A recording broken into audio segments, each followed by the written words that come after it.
ನನಗೇನಾದರೂ ಭ್ರಾಂತಿ? ಇದೆಲ್ಲವೂ ಕೃಷ್ಣನ ಮಾಯೆ. ಈ ನಿನ್ನ ಮಾಯೆಗೆ ಬರೆಗಾಗುವುದಲ್ಲ. ಈ ಚಂದ್ರಕುಲ ಚಕ್ರೇಶ್ವರ ವಸುಂಧರ ಗಾಂಧಾರಿಕ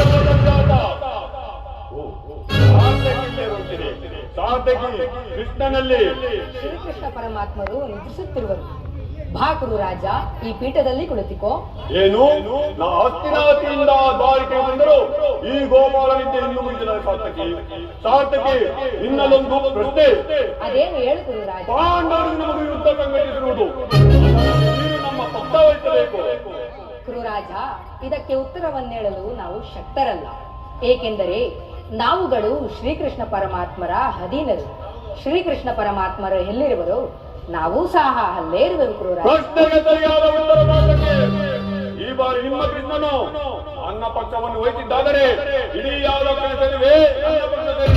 ಸೇರಿದಂತೆ ಗುರುರಾಜ. ಹಾ, ಈ ಪೀಠದಲ್ಲಿ ಕುಳಿತಿಕೋ. ಸಾರ್ಥಕಿ, ಕೃಷ್ಣನನ್ನು ನಾನೊಂದು ಸಾರಿ ಎಚ್ಚರಿಸಲಿ. ಆಗಬಹುದು ಗುರುರಾಜ. ದೇವ ಮುಕುಂದ ಮುರಾರೇ, ಇವ ನಿಂತ ನಿಶ್ಚಿಂತ ಪುರುಷನೇಯ. ರಾಜಕೋಶಗಳನ್ನೆಲ್ಲ ತನ್ನಣ್ಣನ ಮೇಲೆ ಬಲರಾಮನಿಗೆ ಒಪ್ಪಿಸಿ ಈತನು ಸುಖದಿಂದ ನಿಂದಿಸುತ್ತಾನಲ್ಲ. ಇರಲಿ, ನಾ ಬಂದಿರೋ ಕಾರ್ಯವನ್ನೇ ಸಾಧಿಸಿಕೊಂಡೇ ಹೋಗುವೆನು.